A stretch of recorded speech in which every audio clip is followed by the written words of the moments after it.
Mika, qu'on a longtemps pris pour un Peter Pan qui refusait de grandir, est en fait un surdoué qui chante d'un cœur léger une histoire déjà lourde. La guerre au Liban, l'exil, la faillite des parents, le harcèlement à l'école, l'homosexualité qu'il a fallu assumer ont fait de lui un artiste pourtant rempli de gaieté et de drôlerie. La nouvelle pop star a trouvé grâce à ses mélodies et sa fantaisie une issue à une adolescence compliquée, faite de rires et de larmes.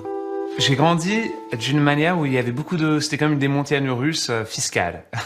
Et j'ai connu vraiment la belle vie bourgeoise parce que on était à Beyrouth, et on était évacués, on est parti à Paris. Mon père a eu un très beau job dans une banque. On était décrits un peu par nos voisins, la plupart, qui nous détestaient comme les gitans du 16e.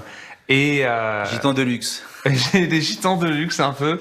Mais ensuite... Les huissiers sont arrivés. Ensuite, il y a eu beaucoup de problèmes et on a tout perdu. Et j'ai compris très vite, quand j'étais assez jeune, que la stabilité, en fait, c'est juste une illusion.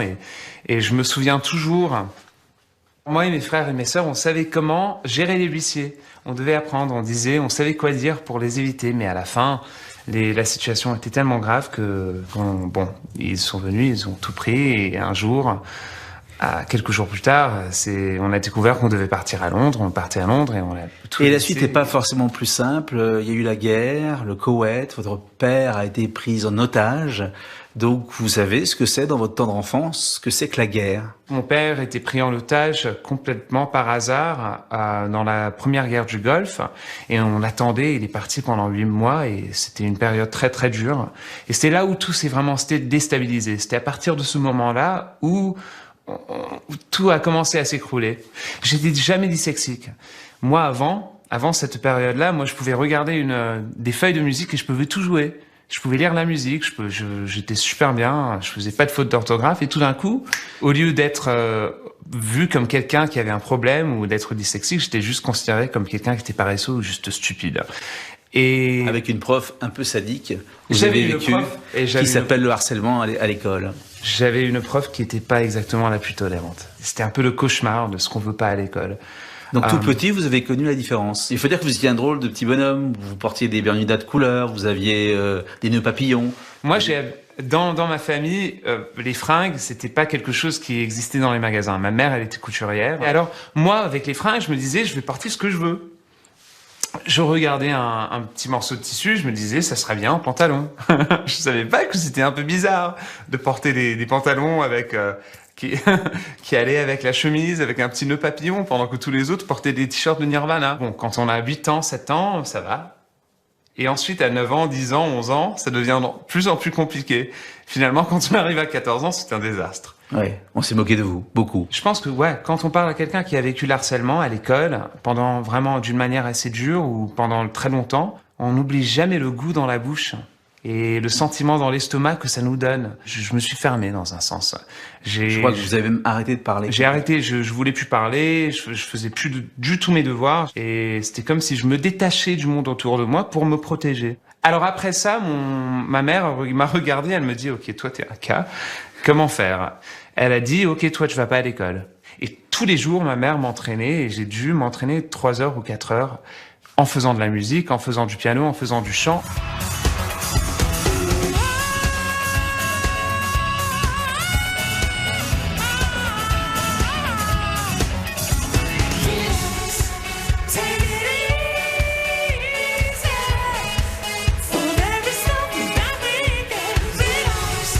Vous avez une jolie phrase, vous dites « Les mélodies sont les muscles que je n'ai pas ». Parce que j'ai su que, en fait, ça me donnait de la puissance, ça me donnait de la voix. Une voix qui s'entend pas, comment est-ce qu'on peut la faire entendre? Et alors ce petit garçon qui doit donc se bagarrer un peu contre l'autorité et le système, va découvrir aussi qu'il est un peu différent, qu'il est homosexuel. Ça a été vécu comment dans le cercle familial, la révélation d'une homosexualité? La chose très importante à dire, c'est que ça prend du temps.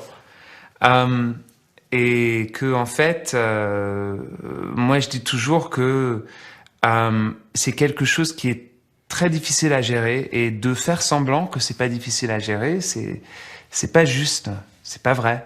Vous avez quelque chose qui peut parler à tous les jeunes homosexuels qui ne s'assument pas, c'est qu'au début vous avez essayé de faire comme les autres, de renier votre différence pour rassurer vos parents, pour rassurer votre famille. Donc vous avez eu une période où vous avez voulu faire semblant d'aimer les femmes. Oui, j'ai essayé d'un peu d'être comme tout le monde.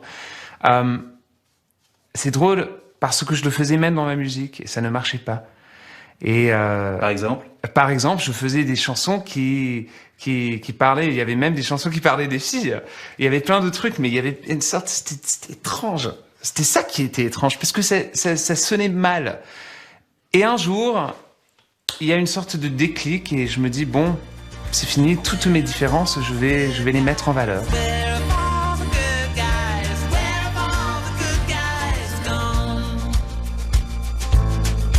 Thank you, Rufus, thank you, Martin and James Dean.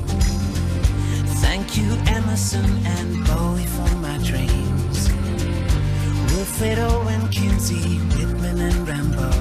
Thank you, Warhol, thank you, Patience, thank you, Porter and Compton. Est-ce que quelquefois, avec votre histoire, pas si simple que ça, à savoir l'exil, la faillite, la dyslexie, le rejet de l'école et puis l'homosexualité... Mais quand on fait la liste, ça a l'air tellement horrible, mais c'est pas du tout ça. Moi, j'ai eu une enfance mais bourrée de joie. Énormément de joie, énormément de couleurs.